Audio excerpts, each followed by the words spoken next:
In my 347 cycles as a senior risk assessment officer for the Galactic Safety Council, I had never filed a report that began with, "Oh gods, we're all going to die," until I met the humans, that is. Now you have to understand that my species, the Vaxillians, practically invented bureaucratic paranoia. We categorize everything, and I mean everything. We have 16 different classification levels just for the various ways a cup of heated liquid might cause injury. But our real passion, cataloguing dangerous planets and the terrifying species that emerge from them. I specifically remember the day Human Representative Jackson walked into our council chamber. Most species make their first contact wearing elaborate ceremonial garb or displaying their most advanced technology. The human wore what I later learned was called a Hawaiian shirt with something called cargo shorts. He was carrying a beverage container labeled "World's Okayest Diplomat." The chamber erupted in whispers as our sensors reported his planet's specifications.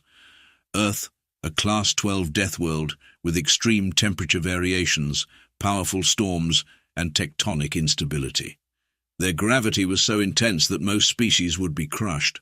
Their atmosphere was laced with corrosive oxygen, and somehow they didn't just survive there, they thrived. "Sup?"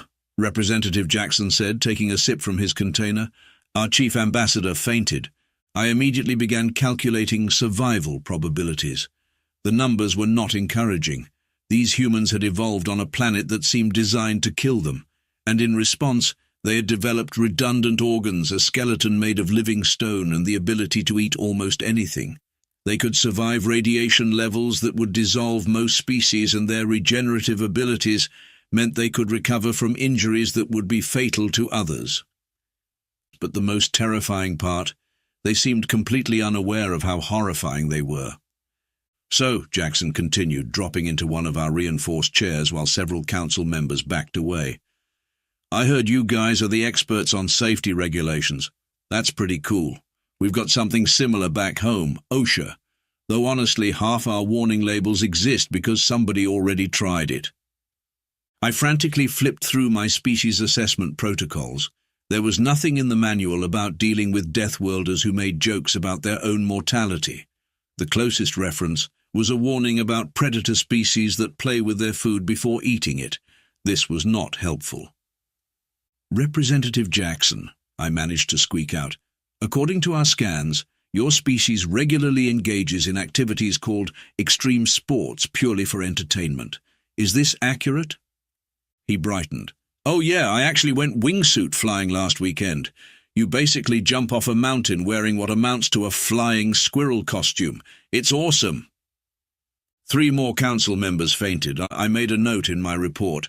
Humans appear to intentionally seek out potentially fatal situations for purposes of amusement.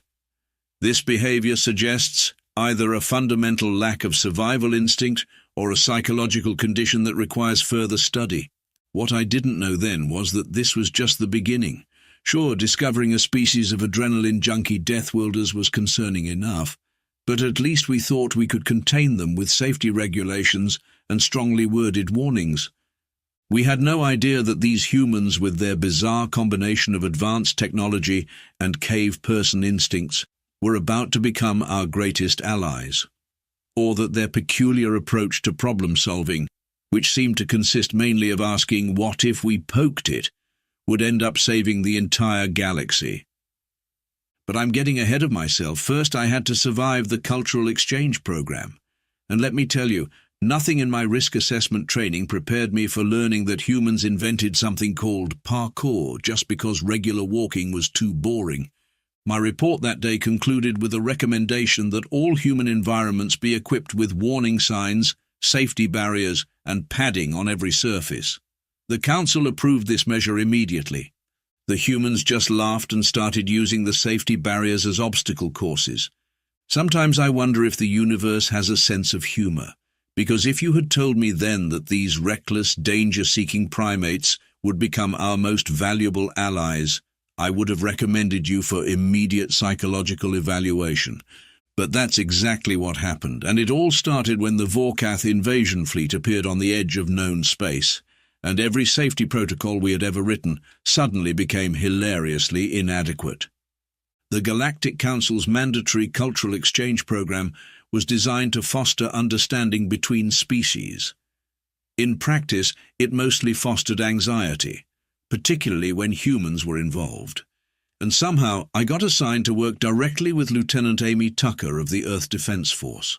I first met Amy in what the humans called a coffee shop, though calling it a shop seemed inadequate, given that they were dispensing a mind-altering stimulant strong enough to power a small spacecraft. "You must be Zek," she said, casually consuming her third cup of the dangerous brew. "I heard you're the safety guy who thinks we're all secretly adrenaline-addicted death machines." "That is a gross oversimplification of my 67-page preliminary report," I replied, clutching my datapad like a shield. "I merely suggested that your species has a concerning tendency toward unnecessarily hazardous activities." She grinned. "Like this?" She proceeded to add another shot of espresso to her already lethal beverage. I hurriedly updated my risk assessment notes. Humans appear to deliberately increase the potency of their stimulants for recreational purposes. Possible death wish requires further investigation. "You know what your problem is?" Amy said, leaning back in her chair in a way that violated at least 3 safety protocols. "You guys spend so much time trying to categorize danger that you forget to actually deal with it. Sometimes you need to think outside the box." "The box exists for a reason," I protested. "It keeps things orderly and safe." "The box is boring. Come on, I'm going to show you something fun." I learned that day that the human definition of fun typically involved at least a 15% chance of bodily harm. Amy took me to what she called a rock-climbing gym. Inside, humans were deliberately scaling vertical walls with minimal safety equipment, occasionally letting go just to fall onto padding below. "This is how you train your warriors?" I asked, trying to make sense of the ritual. Amy laughed. "No, this is just for fun, though it does come in handy sometimes. Last year I had to scale the outside of a space station when the artificial gravity went wonky. Those bouldering skills really paid off." I added to my notes, "Humans' recreational activities may inadvertently prepare them for survival situations. Possible evolutionary advantage, or simply lucky coincidence?" Over the next few weeks, Amy introduced me to more human hobbies. They had something called roller derby, which appeared to be ritualized combat on wheels. Surfing involved riding liquid displacement waves on primitive boards, and karaoke seemed to be some form of sonic warfare training disguised as entertainment. But the strangest thing was happening. The more time I spent with humans, the more I began to see method in their madness. Yes, they took risks, but they weren't completely reckless. They had safety equipment, training procedures, and something they called "hold my beer and watch this," which I came to understand was actually a warning signal. Amy was particularly good at helping me understand the human perspective. "Look," she explained one day while teaching me something called mini-golf, which was surprisingly dangerous given the potential for ricocheting spheroids. "Humans don't court danger because we're crazy. We do it because that's how we learn our limits. And sometimes knowing your limits means knowing when to push past them." I was about to argue that limits existed specifically to not be pushed past when our communicators buzzed simultaneously. The message was brief but clear. Long-range sensors had detected a massive fleet of ships entering the galaxy, ships that matched no known species profile. Amy read the message and grinned in a way that I had come to recognize as potentially problematic. "Well, looks like your safety protocols are about to meet some serious limit testing." I felt a strange sensation in my primary stomach, something between dread and excitement. The Vorkath invasion was about to begin, and somehow I knew that all my carefully crafted risk assessments were about to become very, very irrelevant. Though I didn't realize it at the time, those weeks of cultural exchange had been preparing me for exactly this moment. Sometimes the best way to handle an unprecedented threat is to think like a species that treats danger as a personal challenge, and humans, they had turned challenging danger into an art form. The Galactic Council's emergency response to the approaching Vorkath fleet went exactly as you'd expect. They formed a committee to discuss the formation of additional committees. I sat through 16 hours of debates about the proper procedural approach to establishing a crisis management protocol. The humans, meanwhile, started drawing up battle plans on napkins. "So let me get this straight," Amy said during our 7th emergency briefing. "Your species' response to an unknown hostile force is to update your paperwork?" "We need to follow proper procedures," I insisted, though I was starting to share her skepticism. "The Council has a 23-step process for handling first contact with potentially aggressive species. And how many of those steps involve actually defending ourselves?" I checked the protocol manual. There's a subclause in Step 19 about appropriate defensive postures. "Right," Amy said, pulling out one of her napkin drawings. "Meanwhile, we've identified their fleet formations, analyzed their weapons capabilities from long-range scans, and designed 3 possible counterattack strategies. Also, Lieutenant Rodriguez figured out they probably have a severe allergy to coffee, based on their ship's atmospheric filtering systems." I blinked all 4 of my eyes. "How did you determine that?" "We poked around in their garbage." "You what?" "Their fleet's been leaving traces of waste dumps in their wake. Classic long-journey behavior. We sent some probe droids to collect samples. Turns out they're dumping all sorts of interesting chemical filters that seem specifically designed to remove caffeine molecules from their air supply." I stared at her. "That's not in any of the approved investigation protocols." "Yeah, well, neither is winning." She spread out her napkin strategy map. "Look, while your council's been debating what color forms to file, we've learned that these Vorkath have never encountered a Deathworld species before. They're used to fighting civilizations that evolved on nice, safe planets. Their ships aren't designed to handle the kind of crazy stuff we deal with every day." I began to see where she was going with this, and it terrified me. "You want to use human tactics against them?" "Better," she grinned. "We want to use human tactics with your technology. Your safety protocols actually gave us some great ideas.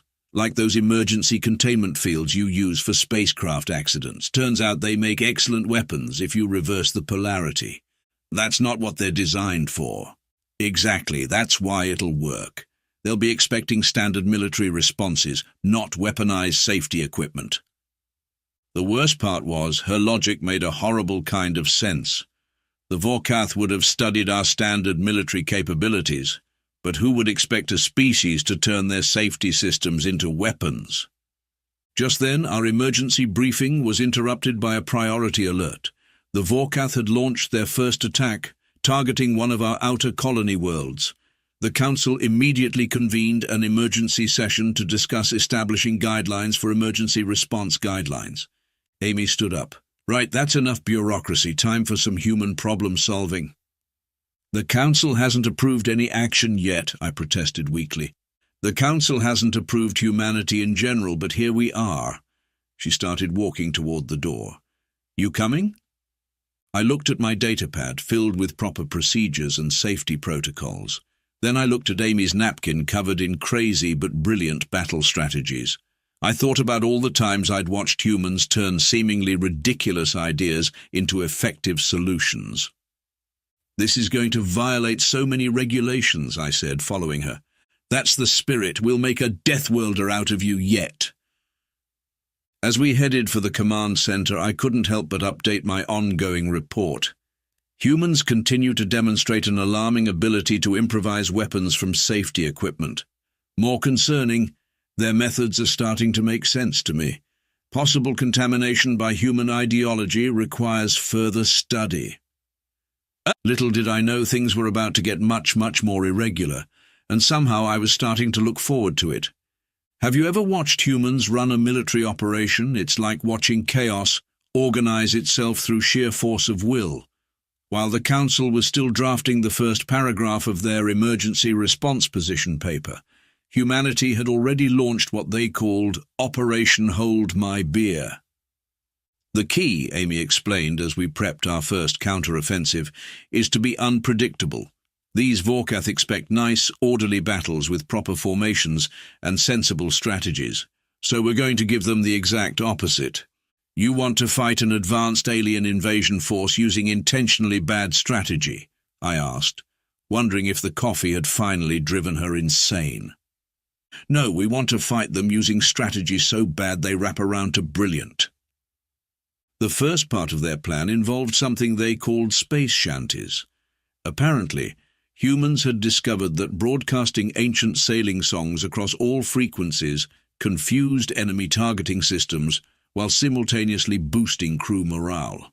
The sight of Vorkath warships trying to lock weapons while "What Do You Do with a Drunken Sailor" blasted through space was memorable.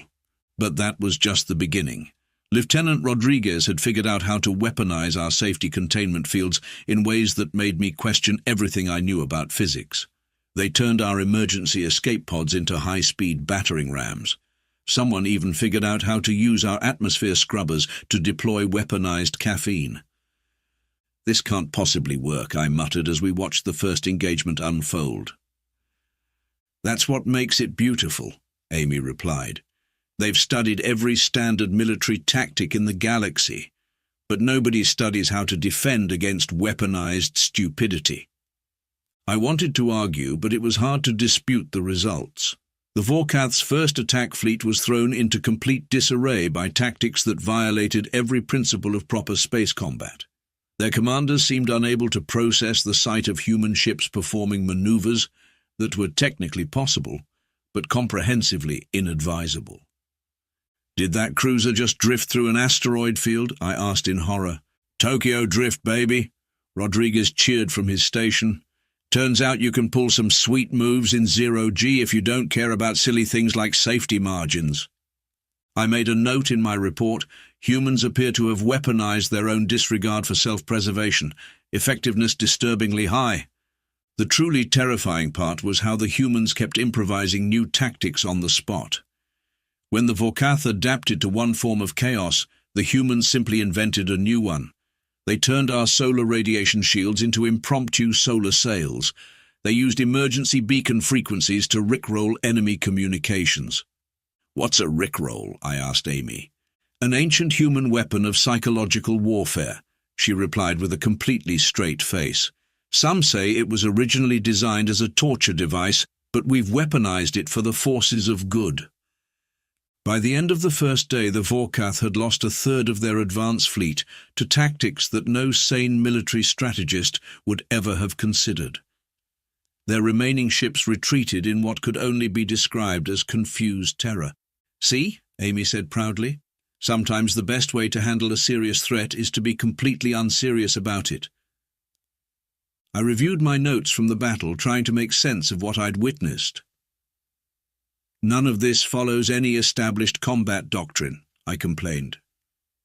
Exactly, that's why it works. The Vorkath have all these fancy predictive algorithms for battlefield behavior, but they can't predict what doesn't make sense.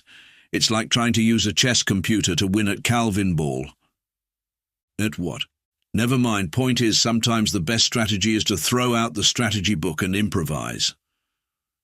I looked at the battlefield display where the remains of the Vorkath fleet were retreating in disarray. I suppose I can't argue with the results, though I'll need to create an entirely new classification system for these tactics. That's the spirit. Now, want to hear our plan for Phase 2? It involves converting the emergency coffee reserves into experimental torpedo payloads. I felt a strange sensation that I eventually identified as excitement. Somewhere between the weaponized safety equipment and the combat shanties, I'd started to understand the human way of thinking. And that was perhaps the most terrifying development of all.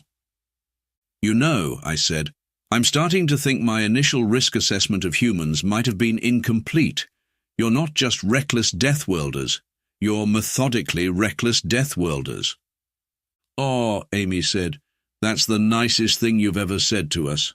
The day of the final battle against the Vorkath began with me doing something I never thought possible, voluntarily violating safety protocols. Specifically, I was helping Amy convert our entire station's coffee supply into what she called weapons-grade caffeine torpedoes. You know, I said, watching her jury-rig the station's waste recycling system into a coffee-based weapon of mass destruction. 6 months ago, This would have given me a nervous breakdown. Character development. She high-fived Rodriguez, who was reprogramming our emergency transponders to play something called Danger Zone on all frequencies. You're practically a Deathworlder now. The Vorkath had rallied their forces for one massive assault. According to our intel, they'd even developed countermeasures against our previous tactics.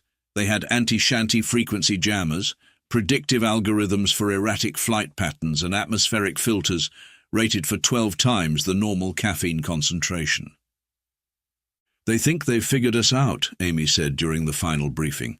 They're expecting more of the same chaos, so naturally. We're going to do something even more insane, I finished, surprising myself. Everyone stared at me. What? I've learned how humans think. When the enemy adapts to your chaos, you don't become more orderly, you become more chaotic. I'm so proud right now. Amy wiped away a fake tear. Our little safety inspector is all grown up and suggesting tactical insanity. The plan we developed would have made my previous self resign in protest. We were going to turn the entire station's safety systems into what humans called the galaxy's biggest game of pinball. Every containment field, every tractor beam, every emergency stabilizer would be reversed, synchronized, and weaponized. The best part, Rodriguez explained, is that it's technically still safety equipment. We're just ensuring safety by removing the unsafe elements. You know, by bouncing them around like a pinball machine until they explode. I found myself actually adding suggestions to the plan. If we oscillate the containment fields at exactly the wrong frequency, we could create a resonance cascade that violates at least 15 laws of physics. Amy grinned. Now you're thinking like a human. The Vorkath fleet arrived exactly on schedule, their ships arranged in perfect formation. The moment they entered our system, we activated what humanity had dubbed Operation Murphy's Law. Everything that could go wrong for the Vorkath did. Their ships were caught in a web of reversed safety fields, bouncing from one to another like particles in a deranged accelerator. Our caffeine torpedoes overwhelmed their new filters. The emergency transponders blasted a combination of space shanties and classical human music called heavy metal that reduced their communication to chaos. I found myself at a control station, orchestrating patterns of containment field oscillations that sent enemy ships pinballing into each other. This violates every principle of battlefield tactics, I shouted over the combined sounds of Sabaton and sea shanties. Welcome to the human way of war, Amy called back. If it's stupid but it works, it's not stupid. The Vorkath tried to retreat but discovered that we'd turned our emergency recall beacons into what Rodriguez called reverse Uno cards, pulling their ships back into our elaborate trap. Their attempts to power through the containment fields only made them bounce harder. You know what this battle needs? Amy said suddenly. More cowbell. I didn't know what a cowbell was, but I agreed anyway. At this point, adding more inexplicable elements seemed like the most logical course of action. The final blow came when we activated the station's entire coffee reserves, converted into an energy wave that Rodriguez dubbed the Grand Finale. The caffeine pulse overloaded the Vorkath's enhanced filters, leaving their crews in a state of what humans called the ultimate coffee jitters. As we watched the remaining enemy ships either surrender or flee in completely disorganized terror, I realized I was actually enjoying myself. Somewhere between the weaponized safety protocols and the musical warfare, I'd fully embraced the human approach to problem solving. I'm going to have to create so many new classification systems for this, I said happily. That's what I love about you, Amy laughed. Even when you're breaking all the rules, you still want to categorize how you broke them. Looking at the aftermath of our victory, I made one final note in my report. Update to human risk assessment. Their greatest weapon isn't their physical capabilities or their advanced technology. It's their ability to make everyone else think like them, and the most dangerous part, once you start thinking like a human, you never want to stop. 1 year after what became known as the Great Coffee War, humans name everything, I found myself presenting my final report to the Galactic Safety Council. The title read, Comprehensive Analysis of Human Impact on Galactic Security Protocols, or How I Learned to Stop Worrying and Love Controlled Chaos. As you can see, I explained to the Council, pulling up my first slide, our traditional risk assessment matrices were fundamentally flawed. We categorize species based on their potential for causing accidental harm, while completely ignoring their capacity for intentional problem-solving through controlled recklessness. Several Council members shifted uncomfortably. One reached for their anxiety medication. Furthermore, I continued, warming to my topic, I propose a complete overhaul of our species classification system. Instead of rating planets on their environmental hazards, we should rate civilizations on their ability to weaponize safety equipment. Officer Zektal, the Chief Counselor, interrupted. Are you suggesting we deliberately incorporate human methodologies into our safety protocols? Absolutely, think about it. The Vorkath were defeated not because humans were stronger or more advanced, but because they were willing to try solutions so questionable that no sane species would consider them. And it worked. Amy, who was attending as Earth's new military liaison, gave me a thumbs up from the audience. She was wearing a T-shirt that read, "My species saved the galaxy, and all I got was this lousy shirt." Since implementing human-inspired training programs, I continued, we've seen a 300% increase in creative problem-solving across all member species. Yes, there's also been a 427% increase in what humans call hold my beer moments, but our actual survival rates have improved dramatically. I pulled up my next slide, titled The Benefits of Controlled Chaos, a Statistical Analysis. We've already seen remarkable results. The Andromedans have started an extreme sports league. The Centaurians are experimenting with something they call tactical interpretive dance. Even the Rigelians, who traditionally communicate only through formal mathematical equations, have started using memes. Officer Zektal, another councillor, interjected, "Are you feeling quite well?" "Never better. In fact, I've started rock climbing with Amy, only on the beginner walls so far, but I'm working up to the advanced courses. Did you know that scaling walls actually improves problem-solving skills? The humans were right all along." The council chamber erupted in murmurs. I caught fragments of conversations about my mental state and possible human contamination of the water supply. I didn't care. I was too busy reaching my conclusion. The point is, we've been looking at safety all wrong. True security isn't about avoiding danger. It's about being prepared to handle it in the most creative way possible. Sometimes that means following protocols. Sometimes that means turning those protocols into improvised weapons, while blasting ancient sailing songs. "Are you seriously proposing we institutionalize human chaos?" the Chief Counselor asked weakly. "Controlled chaos," I corrected. "With proper safety guidelines, of course. I've prepared a 300-page manual on the safe implementation of unsafe solutions." In the end, the Council had no choice but to accept my recommendations. It's hard to argue with success, especially when that success involved saving the galaxy through weaponized coffee and reverse-engineered safety protocols. These days, things are different in galactic society. We still have safety regulations, but they're more flexible. Every space station is required to maintain both emergency protocols and emergency ways to weaponize those protocols. The Galactic Defense Force now includes mandatory training in both standard combat tactics and what humans call winging it. My own role has evolved too. I'm now the head of the newly formed Department of Tactical Irregularity, where we study ways to protect the galaxy through carefully controlled chaos.